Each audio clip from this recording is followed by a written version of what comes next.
Hola! Welcome to the Education Office of the Embassies of Spain to the U.S. and Canada.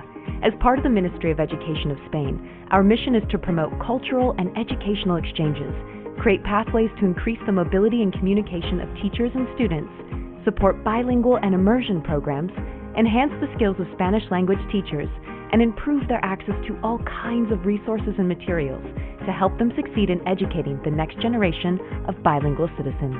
The relationship with the Education Office of Spain is integral in our success, and we really could not reach the achievements and the accomplishments that we have if it wasn't for that relationship and that support.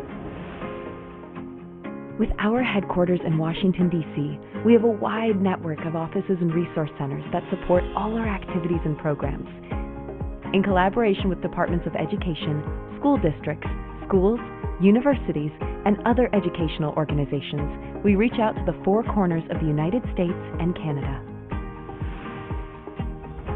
Our mobility programs are a two-way route. The Visiting Teachers Program brings hundreds of highly qualified Spanish teachers to the U.S. and Canada for a period of 3 to 5 years to teach in their K-12 schools. And the visiting teachers from Spain speaking the Spanish language, of course, are an enormous asset to the bilingual programs that we have for our students. NALCAP is an outreach initiative that sponsors grants for North American language assistance in English and French classrooms in Spain. Serving as cultural ambassadors across the country, their mission is to better the students' language skills and provide cross-cultural awareness. The Education Office of Spain is strongly integrated in the dual language and bilingual programs of American and Canadian schools. The broadly extended ISA, International Spanish Academies, as well as the International Studies Program, ISP, in Miami, and United Nations International School in New York, implement English-Spanish bilingual and dual language programs in K-12 schools with the support and recognition of our Embassy and the Ministry of Education of Spain. It is indeed an outstanding network of high-performing schools. The benefits of being an ISA school is that we are an elite school and our students come out biliterate, bicultural, and bilingual. One of the main objectives of the Education Office is supporting educators in their task of teaching the Spanish language. Some of the most successful programs in this regard are the summer courses and master programs offered at very competitive prices on the areas of language, culture, methodology, and arts. They are organized by prestigious Spanish universities in partnership with the Education Office and target K-12 teachers, education administrators, and community college teachers. A great opportunity for professional and personal development. Also, our resource centers offer teachers and students of Spanish, both on-site and online, support and access to linguistic, didactic, and cultural materials, and organize events and competitions all year long, always with the objective of promoting and spreading the Spanish language and culture. The Education Office also participates in numerous conferences and periodically organizes professional seminars and events for both administrators and educators. And to promote and reward excellence in education in Spanish, we grant every year our Teacher of the Year and School of the Year awards, which encourage healthy competition among educators and administrators, benefiting many winners, the students. One school, one team, making a difference. As part of the diplomatic mission of Spain in the U.S. and Canada, the Education Office provides services to the Spanish citizens in North America in all matters related to education. Children of Spanish citizens at K-12 schools have the opportunity of attending ELSA, our after-school language and cultural heritage classrooms, to maintain their ties with their families and origins. Do you think that you can take advantage of the opportunities offered by the Education Office? We're sure you do. Contact us on our website or follow our social media. We're waiting for you. Hasta pronto.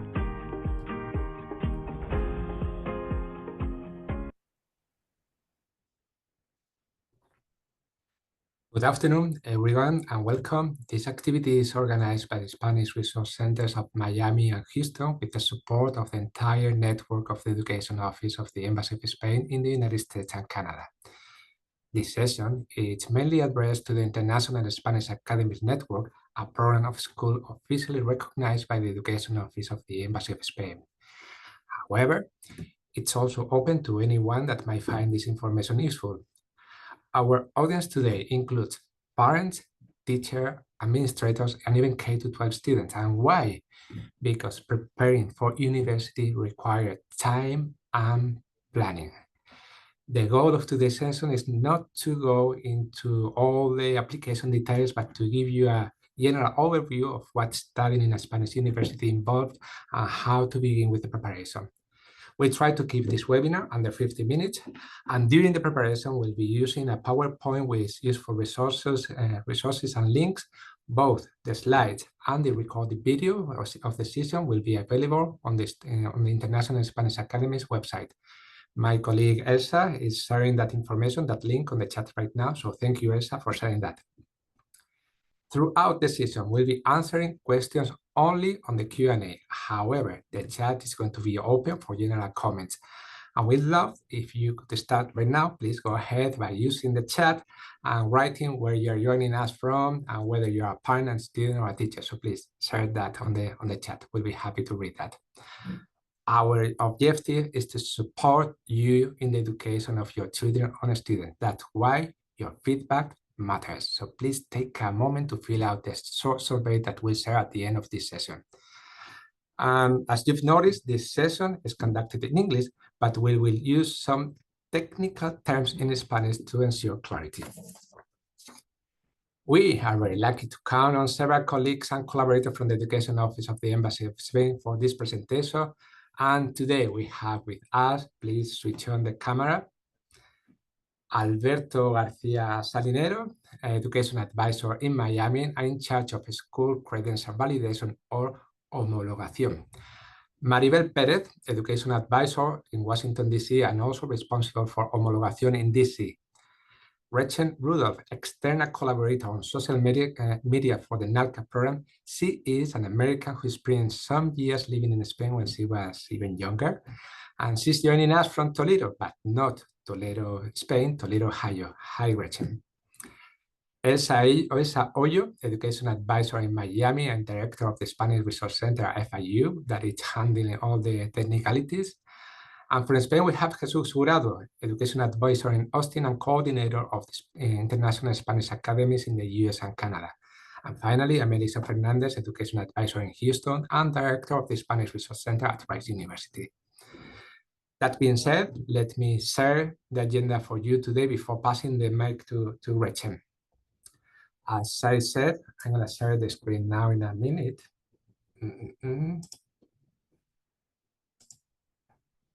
So you probably have it on the screen now. Okay. As I said, we'll begin with Gretchen, who will talk about life in Spain for a young person. In point 2, I'll speak about the benefits of attending a university in Spain, including academic quality, affordability, and the cultural and international component. Then in point 3, Alberto will guide us through the first required step known as homologación or school credential validation, which is necessary for university admission in Spain. After that, joining us from Washington, D.C., Maribel Pérez will cover point 4, explaining how to apply for the university, what the admission exam involves, and how the whole process is managed through a online platform called UNEDASYS. We'll talk about that later. Next, in points 6 and 5, I will provide you some brief but important information about student visa application and how Spanish degrees are recognized once you are back in the US. And finally, Alberto will return to wrap up the session with some practical examples in point 7. Without further delay, I'll pass the floor to Gretchen to share her experience in Spain. So Gretchen, the floor is yours. Hello, thank you, Eliseo. Okay, so hi everyone. As he said, I am in Toledo, Ohio right now, and I saw someone in the chat also in Ohio, so that's exciting. So in the video, you saw a mention of NALCAP, and that's the program that I completed in Spain. And so while I was in Spain, I think like first things first, going abroad is you want to learn. And I think I greatly improved my Spanish and cultural understanding while I was in Spain. I am now going to be a Spanish teacher, and I found that my ability to talk about my own personal experiences, both with the culture, the people, the language in Spain, greatly helped me in my interviews and really helped me to stand out. And granted, I'm going to be a Spanish teacher, but I think it would have been great experience to describe and build upon in any sort of field of work. So while I was there, I was in Cartagena in the region of Murcia in the south of Spain. It wasn't, I say it was a small city, about 200,000 people. And so there weren't a lot of tourists, and most people that lived there were native to the area. So I had to use a lot of Spanish. And I found that because I was able to speak Spanish and continue to build on what I knew, I was able to build a closer relationship with the locals in my city. And that's something that I found to be very impactful. And now that I'm away, it's like that was really cool that I was able to do that. And something, a little anecdote is there was a pizza shop that my friends and I liked to go to, and I would speak to the workers there. And on my last night there, my friends went and got me a slice in a box and surprised me and said, like, here's your little going away gift. And inside the owner had written me a note that said, like, thank you so much for meeting us. We hope you come back. You will always have a home here in Cartagena. And I fully believe that that was true. And I went back and visited a few months afterwards, and I showed up to the pizza place, and they were all excited. And they said, "Oh, you want the usual thing you ordered from months ago." So that showed that by talking, making friends, it really made an impact. So while I was there for teaching and not university specifically, the city that I lived in did have a university in that town. And something really cool that they did is they have a program called Erasmus, where students from all over Europe come there to study for a semester. And so not only was I meeting Spanish students, but I was also meeting students from Poland, Portugal, Ireland, all over. And I would go and play volleyball with them. We'd have dinners. They did specific trips even through the university. And now I'm going to visit one of those friends that I made through that program in Poland this summer. So pretty cool there. Now, something important, money. The cost of living in Spain is quite a bit lower, especially if you are not in a huge city. Something that I did was I got into cooking a lot more because groceries were less expensive and I was less worried of making a mistake, ruining a dish, and there goes my $12 chicken. I would take pictures of my shopping hauls and send it to my friends and family back in the US. And I say, guys, guess how much all of this costs? And it would usually be 35 euros maybe for a week, which pretty awesome. Also, if you're not into cooking, which I wasn't, but I did a little bit more. If you go out into the town, a lot of places will have a meal of the day, or you can get a full meal for 10 to 15 euros is not unheard of to have food, drink, coffee at the end. And then also, in terms of living, my apartment was 375 euros a month, and I shared with one other person. And I thought my apartment was great. I had 1.5 bathrooms, which a lot of my friends did not. I had a dishwasher, which a lot of my friends did not. I had a huge wraparound balcony, and it was 375 euros. Now, it would be more in a bigger city, but where I was, I did not know of anyone who was paying more than me, other teachers who were paying more than me. So that's a general idea of an apartment price in a smaller city. Now, something that was very important for my mom when I moved there was safety. And I will say that I always felt very safe. You always have to use common sense. Make sure you don't have your phone sticking out of your back pocket with a $100 bill sticking out. But use common sense and you should be very safe. My mom, when she came to visit, was shocked, relieved, happy to see how safe my community was and how much fun I was having. Now, a couple more things. The opportunity to travel. Don't be afraid of Ryanair. It's better than Spirit. I was able to travel to different places throughout Europe for, well, I had to pay for a bigger bag, I will say that. But I would typically get round trip for under 200 euros, even paying for a larger bag on Ryanair. And my city was not very close to an airport, so I had to figure out how to commute. I used an app called Omeo to take buses, trains all around, and I found you don't need a car. It is very easy to commute throughout Europe using buses, trains, metros, taxis sometimes, but don't worry about trying to get a car.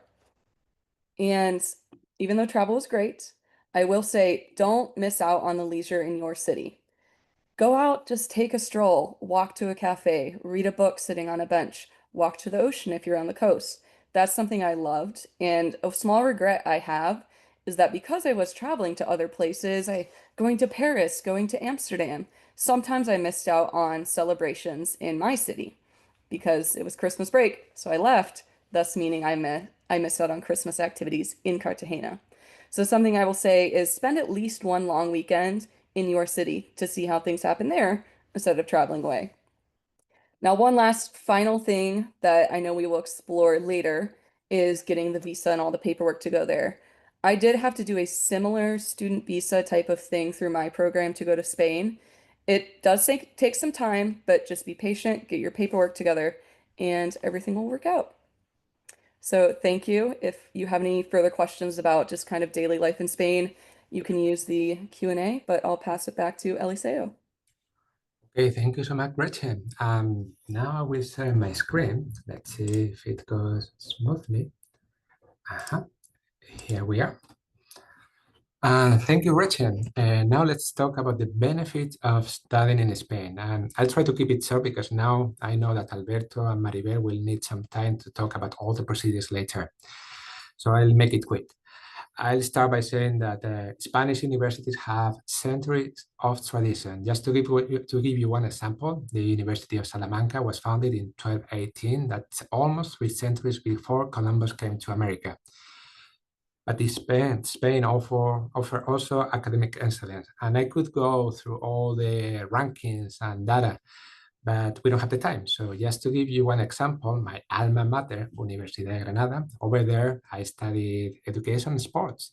And my faculty is right now ranked number 12 in the Shanghai ranking. For those that you don't know, the Shanghai ranking is probably the most prestigious in the world. So that makes us very, very proud. Moreover, Spain is part of the so-called European higher education era, which harmonized university system across Europe. And that's very important for American students because it means that all the degrees are structured and globally recognized. Speaking of languages, as Gretchen said before, studying in Spain allows you to learn Spanish, of course, that's a point, but also maintain your English because of the bilingual programs in universities. A lot of people in universities talk in English, and there are many opportunities to do some subjects in English at the university.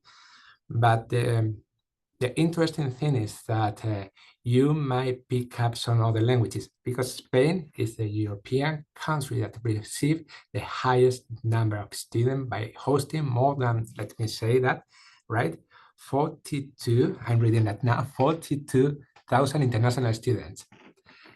Many of them come to Spain because of the cultural experience. That's true because adapting to a new culture make you more flexible and really help you see the world from a much wider perspective. It's complicated to explain it until you go through that. And I think, honestly, I think that everybody, we all should go through that international experience. And of course, we represent the Education Office of the Embassy of Spain, and we want you to come to Spain. But if not Spain, go anywhere. Go and experience that international part of your life, living in another country, because that's going to complete your education and it's going to make you be a different person, a better person. Precisely, speaking about culture and languages, once you are in Spain, you can benefit of Erasmus Plus scholarship. Gretchen spoke about that, about the people that had that scholarship in the place she lived.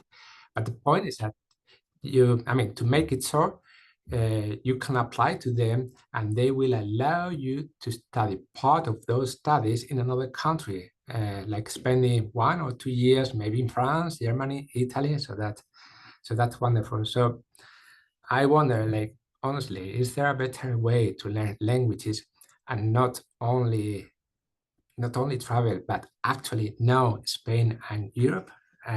We all think of that. Please, go ahead and write something on the chat right now.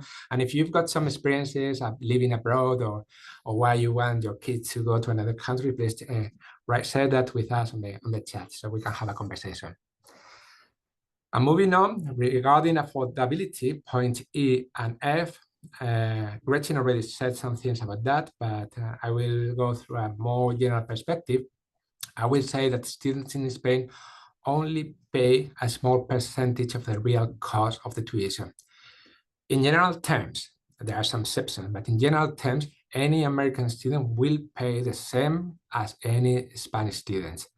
So to give you an idea, I will share with you some example of the annual cost of some of the best Spanish universities.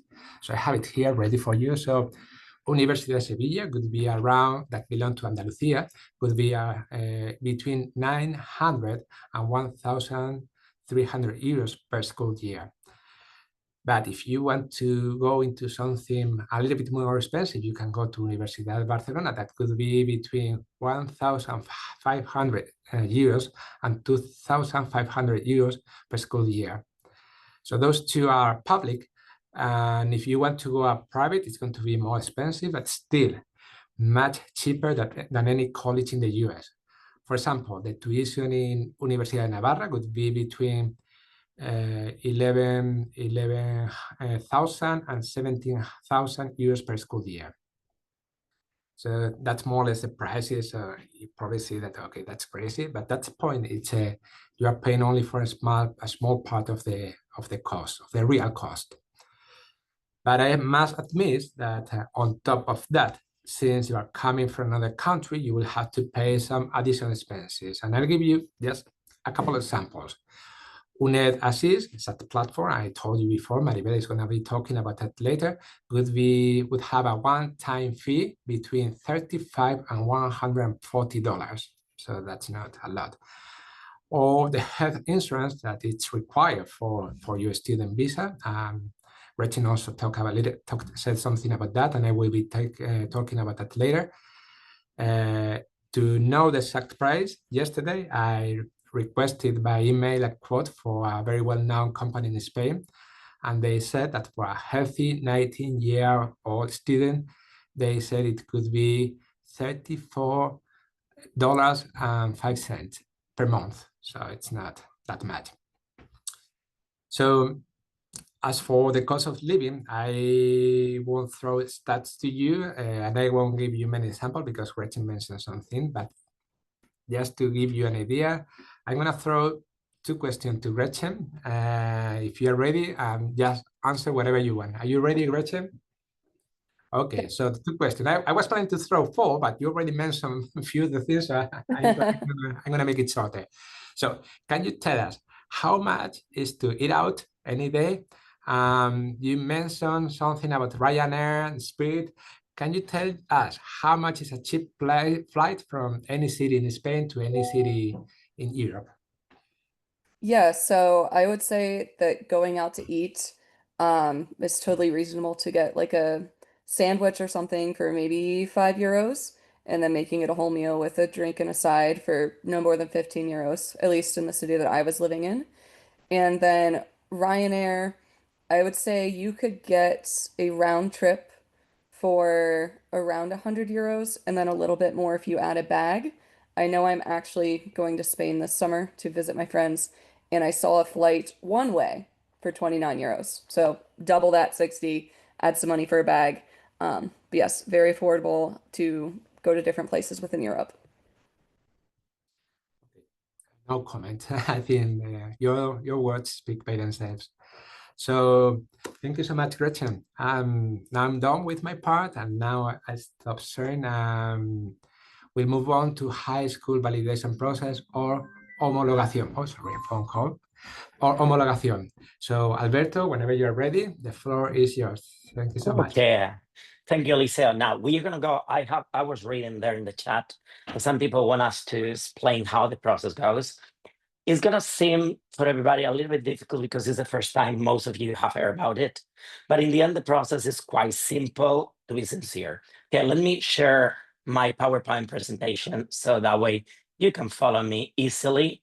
Well, easily, or if you have any question, please, you just share your question in the chat, and we can provide an answer that I think we have it I hope everybody can see the presentation so far, and let's go through the first part.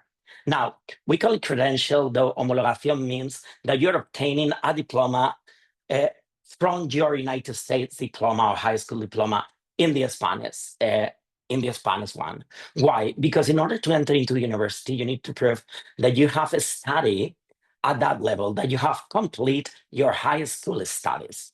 Okay, so what do we need in order to apply for this? First, you need to have, obviously, your original document of the passport, because we need to check that you are that person in that document. Take a second, what we really need is your transcript from the school. I will explain later what is the apostille. And we need your high school diploma. So we need high school diploma on the one side and the transcript from your high school on the other, because we need to see that you have done everything and the grades that you have received. Because in the end, we are going to provide you with a credential that has the mean of your final grades. Okay, it's quite important in order to enter to university and in order for what Maribel is going to explain later, the university entrance exams, okay, or just the credential of staying through it. So I'll review again. We need the transcripts and we need the high school diploma. Once you have the high school diploma and the transcript, we stay at the secretary of our high school, because we need our high school to prove with a notary that the signature in those documents is the good signature. So they need to legalize those signatures in both documents with a notary. Normally, the high schools, they have a notary within their premises. So it's quite simple as saying, okay, I need the notary to state that the signatures are okay. Okay, all the time we have to do this through the original documents, no photocopies, only original documents. Once we have that, we go to point number 3. We need to do the apostille. What is this? Okay, this is saying that those documents are perfect for any international business. By business, I mean for any international procedure that I have to go through.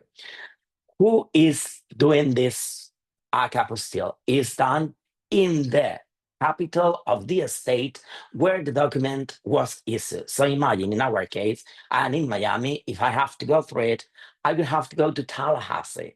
Imagine that my kids study in a high school here in Miami, they obtain their transcript and the high school diploma. I will need to go after the legalization of the signatures. I will need to go or send the documents to Tallahassee, to the Secretary of State, for them to stamp with the apostille, okay? There are some companies that can do it for you. If you don't have that possibility, you have to go to the state and get the stamp on both documents. This is essential. Without doing it, you won't be able to continue with the process. So now we have already legalized signature, the apostille in both documents. The third part is the translation. Translation seems only for documents who are in a different language to the Spanish one. If your documents are in Spanish, you don't have to go to translation, obvious. But in this case, since we are in the United States, our documents need to be translated. But not many people can translate it. It can only be translated by an official translator authorized by the Foreign Ministry of Spain. And you can find a long list if you go to any of our webpages, the Embassy of Spain in Washington, D.C., where Maribel is, and you will find the list right there. Otherwise, what we will do is to share a link where you can find those translators that are approved by the Foreign Ministry in Spain. Okay, let's continue. Later, you have to make the payment. Obviously, it's not a very high payment. The payment is done to the Ministry of Education, vocational training and sports in Spain. It's actually, nowadays, I think, if I'm not wrong, it's 49.76 euros, approximately $50. Well, you will have to pay for the transfer because it's done in Spain, but it's about $10 plus. Okay, when you have that you can see on the right of my presentation, that is the paper that we used to present and to pay for this transfer, but it's different when you are doing it internationally. Okay, it's not difficult, but if you have any question, we're gonna help you in the process. That is why we are here for, okay, to help you in order to obtain that validation, that credential that you need to go to Spain. What do we do first is, like, for you not to get anything wrong, we ask you to scan all the documents and send it to us. We check that everything is perfect, and we say, okay, go ahead, and we go and we need to see the original documents. There are 3 ways you can present the original documents, because imagine you live, in our case, in Atlanta, and you won't need to come to Miami because you have number 2, okay? Let's gonna go to step 2. Step 2 says you can do it in person, you come to our office, we check all the original documents, including the passport of the person who is asking for that credential. Easy, during documents, we check with the copies that you have, that everything's perfect. Remember, originals are the one legalized and with the apostille. You can do it through postal mail. You send it to our office, and we will send it to you with a prepaid envelope back whenever everything is checked, because we don't want any document to be lost. Or you can do it, which is a very cheap option, through electronic documentation. That means you can go to any consulate, and through the registration office, you show them those original copies, and they will say that they have seen it. It will arrive to us, and we will be okay with it. Okay, so 3 possibilities. Actually, in Miami, the one that we receive the most is number 2. Okay, people send us an envelope with all the documents, and inside of the envelope, they send a prepaid envelope for us to return those documents. Okay, it's not very difficult, and it's time saving too, because it won't take long. So far, I will review again later for everybody. Now, I wanted to introduce this one here, but do not worry. This is just a clarification for the notary. Okay, you know that the notary, as I explained to you before, normally they have a notary within the premises of the high school. But if not, you have another possibility. You can ask a notary, external notary, to go to this high school, and normally the principal in front of him will sign a document saying that those 2 documents are original and that they are correctly signed. Okay, so that is so simple as that. But as far as I know, about 90% of the high school that we have been working with, they have a notary inside, and that will help you a lot if that is the case. If not, look for a notary nearby and tell him or her to go into with you at a particular moment to the secretary of the school in order to say that those signatures are okay, are right. Okay, so far this is the part about the credentials. I know it may sound crazy, but it's easier than you may think. Okay, though it's bureaucracy, and bureaucracy always takes some terms which are kind of crazy ways, but in this case, it's pretty simple, and we are here to help you. So now I'm going to pass to Eliseo for him to pass to Maribel. Thank you. And if you have any question, please go ahead and write it in the chat.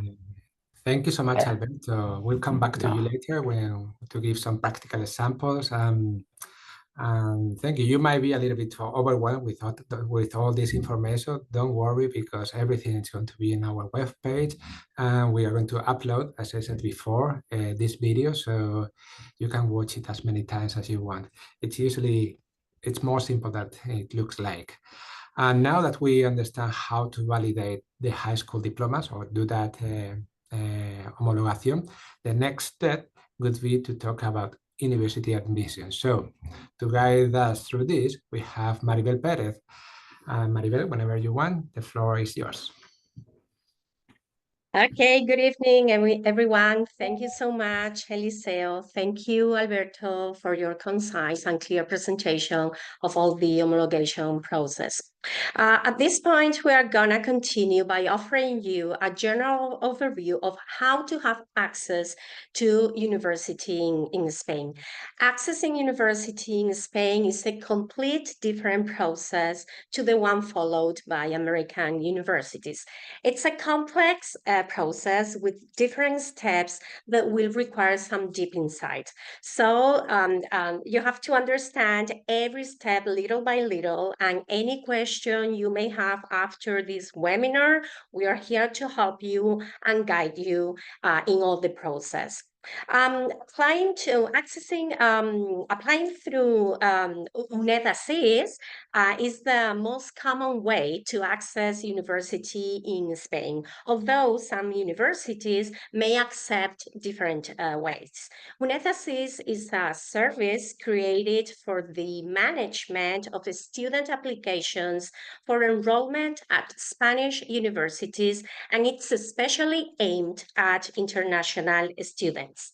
UNEFASIS facilitates enrollment for international students both by issuing accreditations and conducting the exams called pruebas de competencias específicas, which is more or less the equivalent, it's not the exact equivalent to the name that we use in Spanish, selectividad, it's an old name, and EBAU or PAU, which is the actual name, pruebas de acceso a la universidad.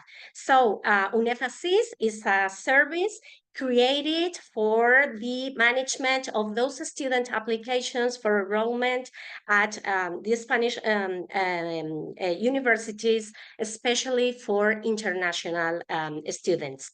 So UNEFASIS facilitates that enrollment by both issuing the accreditation and conducting the pruebas de competencias específicas, which will enable students, international students, to seek enrollment in undergraduate studies in Spain. So this is the web page, okay, for UNEFASIS.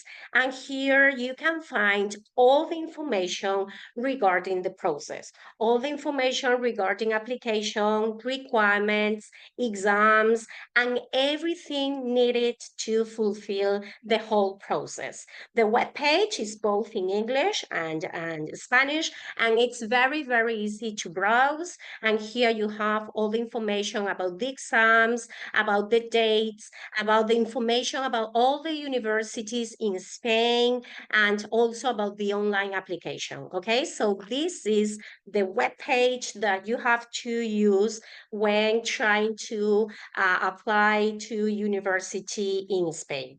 So once you can see how the web page looks like, let's get into the process by showing you the different steps you have to follow. Here you have a summary of what the process consists of, okay? And the first thing you have to do, your student has to do is to plan your application, okay? The first thing students must do is to start planning their application early enough to have everything on time, okay? So they have to start gathering documents to declare equivalent the high school diploma to the título de bachiller. They also have to get in contact with the university they want to attend in Spain to get all the information firsthand. This is the first thing that they have to do. I will talk about it a little bit later. And also to get to know the UNEFASIS process with the deadlines to apply for the accreditation and to get prepared for the tests, for the pruebas de competencias específicas in case they have to sit them. The second, once they have planned all their application, students, the next thing students must do is to get in contact with the university they want to attend. Why is this important? Because the university is gonna tell them their requirements they have to fulfill in order to get into that university. And to do that, they must decide what degree they want to pursue and what university they want to attend, okay? Because the requirements are different for each university. Once they contact the university, they will offer them the exact requirements they have to fulfill regarding the tests, the pruebas de competencias específicas, and any other requirement they have to meet. Most universities require the UNEFASIS accreditation, which is a digital certificate showing that the student fulfills all the requirements to be enrolled in a Spanish university.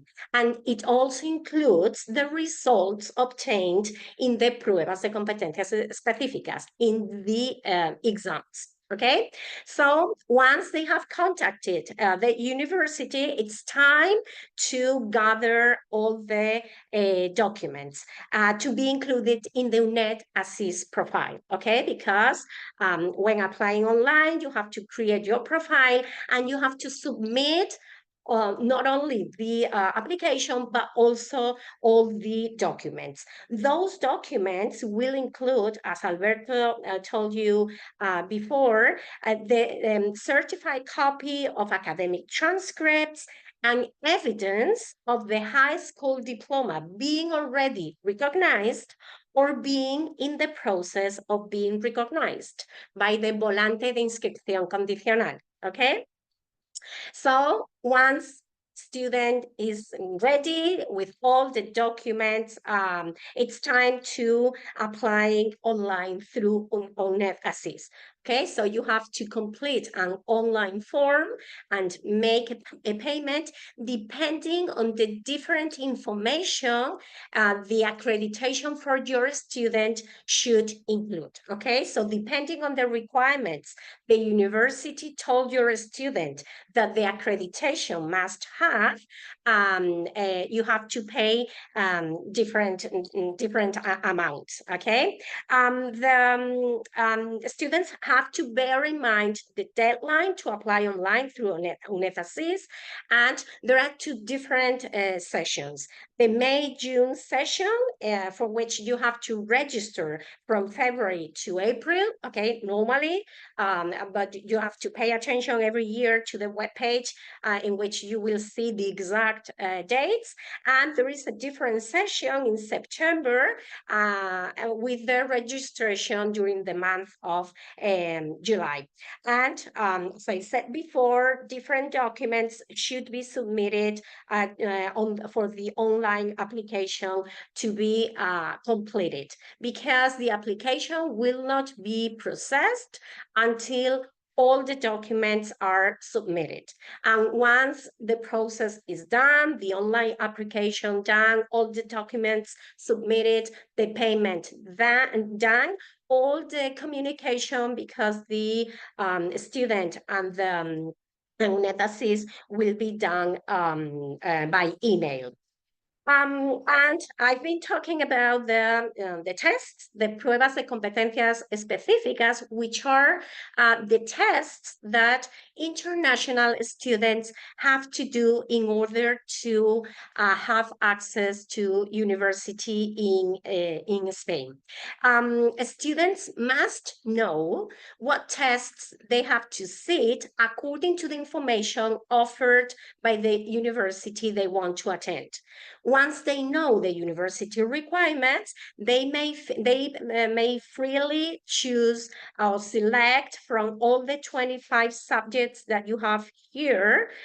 Those are the subjects offered by UNED Assist. In this webpage, here you have the link, so you have access to all this information. Here you have all the subjects that the students may choose from, and you have the curriculum, all the contents that the students have to know, and they even have examples of exams, so they can have a very clear idea of what the exam consists of.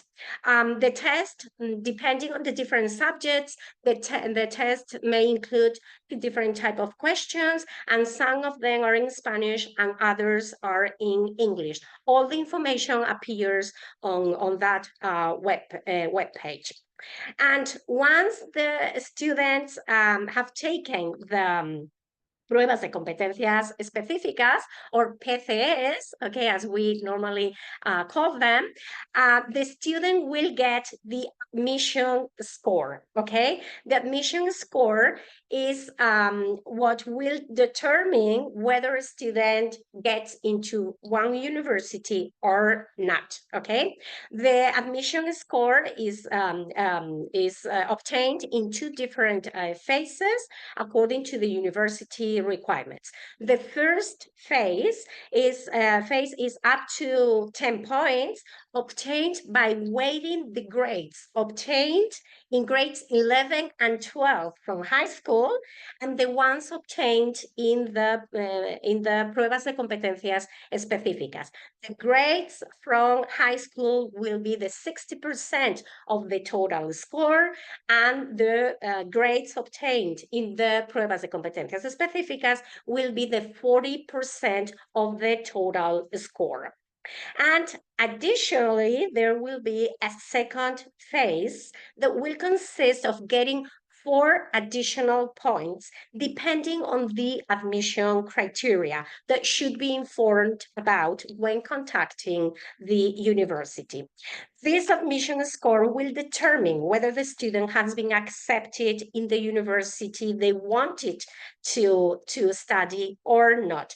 This is one of the reasons why some students decide to attend a private university. Okay, one reason among others, okay, that students may decide to attend a private university instead of a public one because they did not get enough admission score to get into that specific university, okay?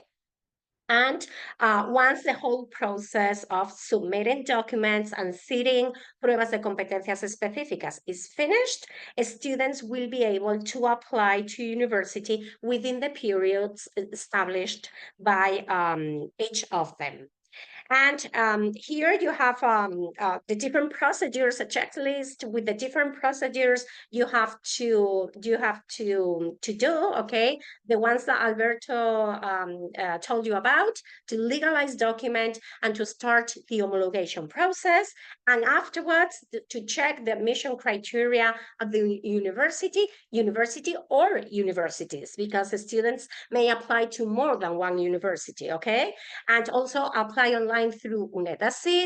Get prepared and take the test. Okay, it will take some time to get ready to take those tests, especially if they have to sit a test that they have not studied here in the United States. They will not need any preparation, for instance, to take the exam of English as a foreign language, okay, because they will be more than ready to take that test.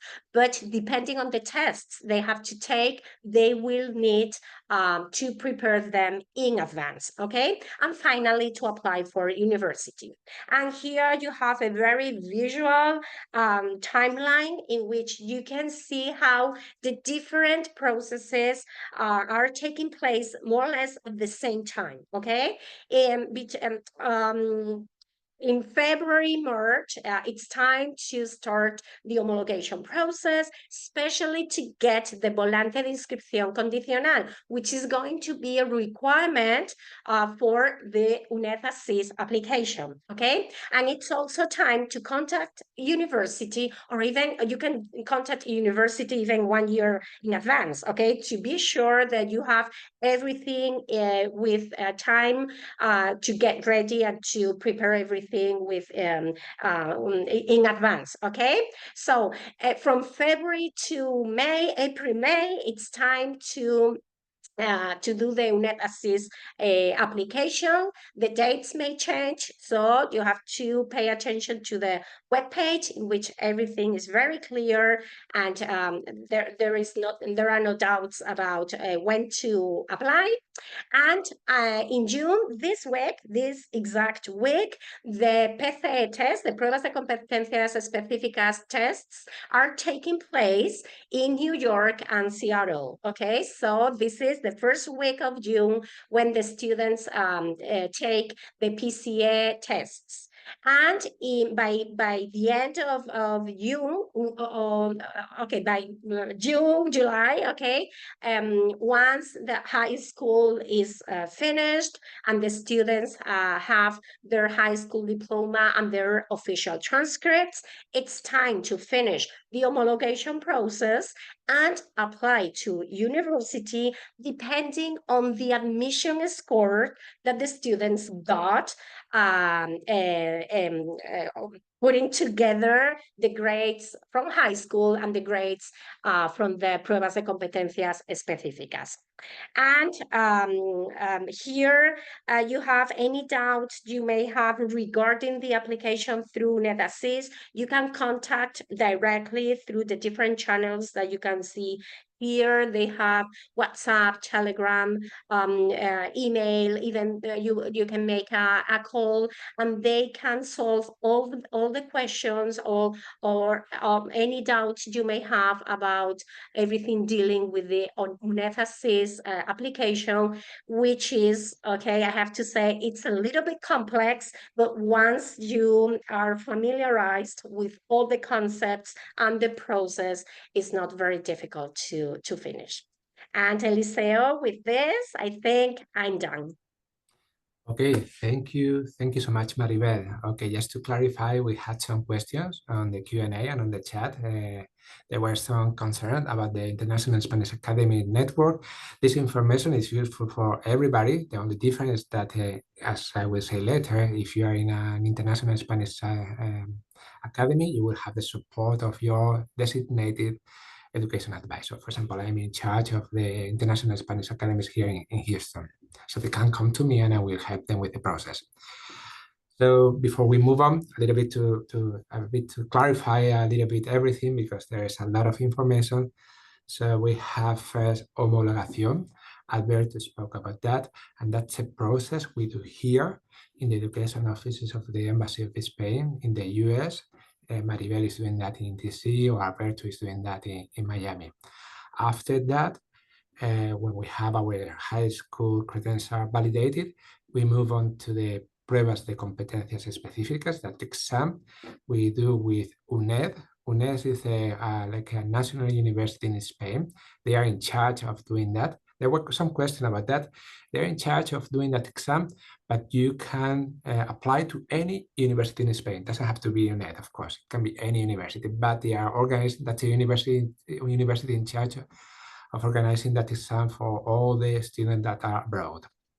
So after we do that, then we'll move on into admission. So we have to be in contact with the university. So all those three things happen at the same time: homologación, pruebas de competencias específicas with UNED, and admission with the university. So we have to play with three different players at the same time.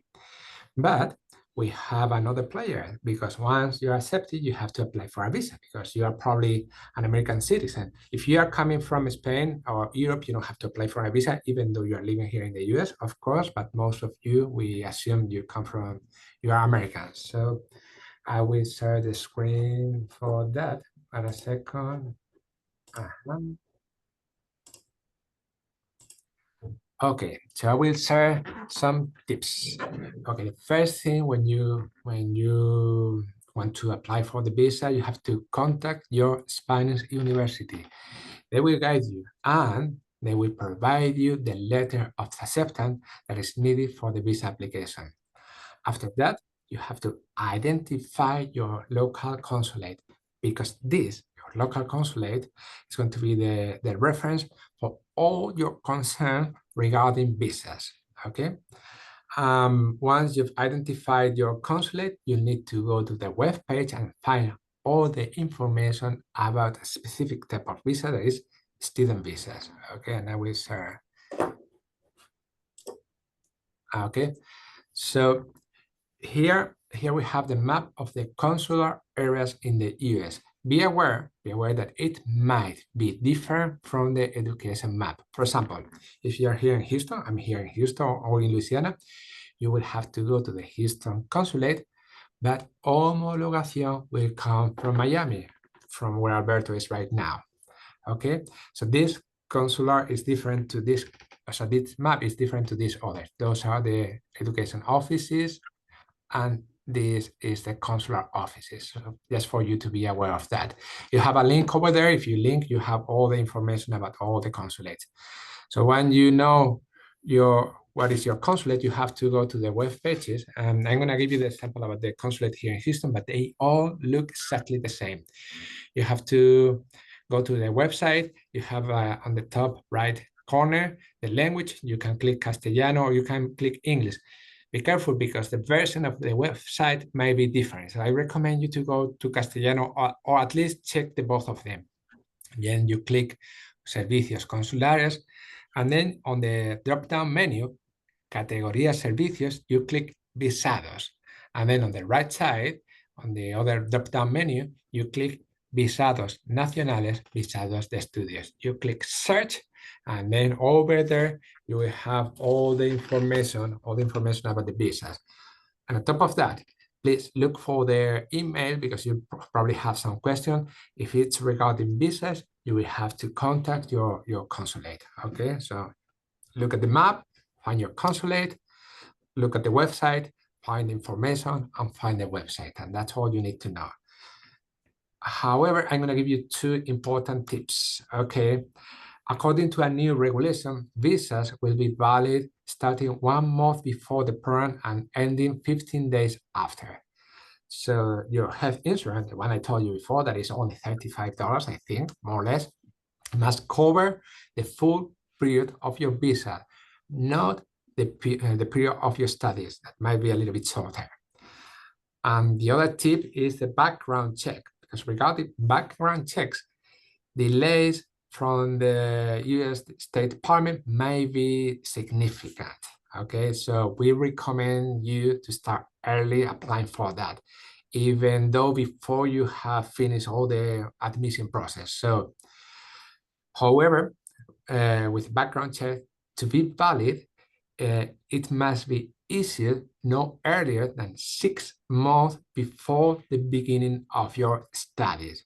So, depending on when you're going to start the school year, I would recommend you to apply for the background check on May, June. However, any question regarding visas, please double check on your consulate because they are responsible for that and they have the competence. So that's an office that you should be in contact with. Okay, and to finish my part, you might ask, okay, I'm gonna do that. Me, myself, my kids, my students, they're going to go 4 years to study in Spain. They might go to another country to study in France. They're going to enjoy a lot of things like Gretchen did. But you might wonder, will all my degrees be recognized once I'm back in the US? Okay, so that's why in point 6 of the agenda, I'm going to talk about handling the credential evaluation. So, and I won't go into details because this is managed by external companies, but I will mention that there are organizations such as WES, you have that on the screen.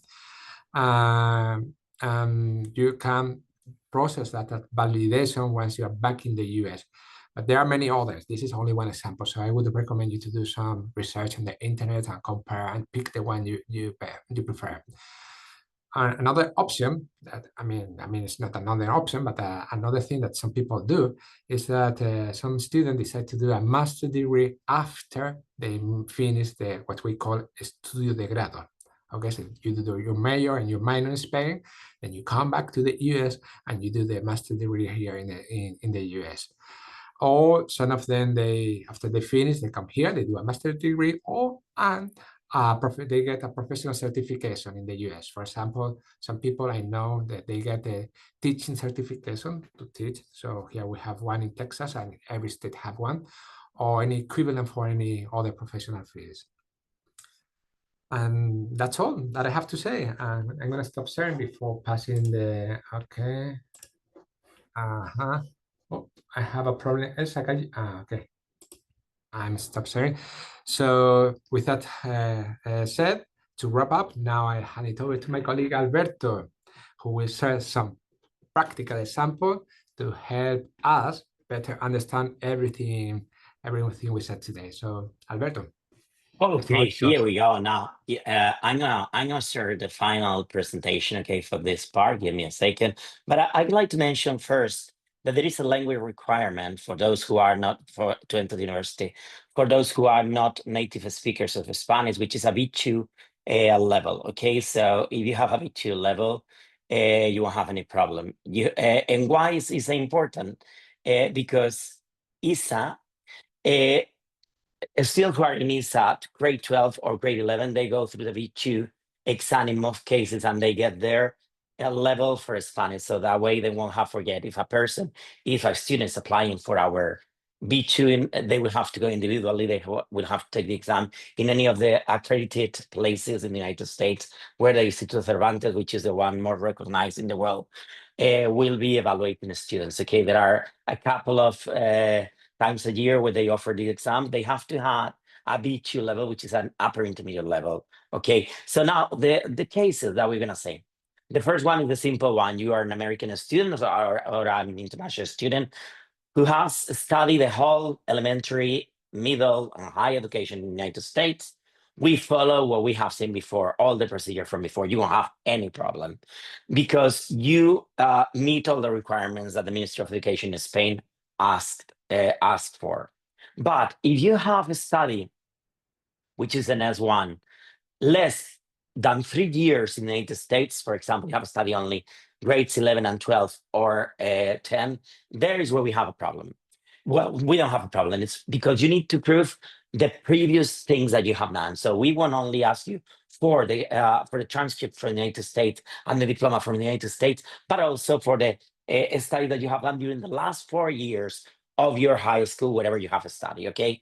So that is the only difference in this second case. If you have a study in another country before United States, talk to your consulate, to the education office, and tell them, okay, I have this case, what do you need from me? It won't be difficult if you have passed all the subjects, but there is a requirement for subject studies, okay? And that is where the problem comes. We ask you to study for a specific subjects, depending on the field that you want to go to, okay? But that won't be a problem if you ask before starting any process, even before 11th grade. If you can ask for any information, that would be great. Okay, contact any of the consulates and we'll help you there. And a thing that I forgot before, while we were talking about the admission to university, there are some universities in Spain that they offer places for international students without taking the PCE. So we are taking those exams. You got to ask universities which one they are. I mean, you contact them and they will tell you whether that is possible or not. Nowadays, even public state universities are offering those positions. Those are not many. I mean, it's probably about from 2 to 5% of the whole number of places they have at the university, but that is another possibility. You enter as an international student. It's only offered for students who have studied their high school in a different country to Spain, okay? So, and that is the whole information I want to give you here because we have overpassed the time that we have initially for this webinar, and I don't want to be a boring person, but please, if you have any question, not only here, but anytime, give us a call, write us an email, and we'll be more than glad to help you. So Eliseo, I pass it to you right now. I stop sharing, and all yours. Okay, thank you so much, Alberto, and thank you everybody for joining us today. But before we wrap up, please take a moment to complete the feedback survey that Elsa, my colleague from Miami, is sharing on the chat. Thank you again, Elsa. And remember that this presentation, the slides and the video recording will be available on the website. I've seen that Elsa already shared that information on the chat. So remember that if you need to see that again. And I'm gonna share the screen now just to finish. Because if you come up with any question regarding homologación, you can contact us. As you see, I'm sharing our contact information, and I said also, be aware that you might be loaned for one state of consular issue, but another for educational matters. So remember the sample of Louisiana. And finally, for those of you that are coming from international Spanish academies, don't forget that your school has the direct support from your designated advisor from the education office of the Embassy of Spain in the US and Canada. And that's it. That's all for today. Thank you very much. I hope you have a great weekend. Bye, everybody.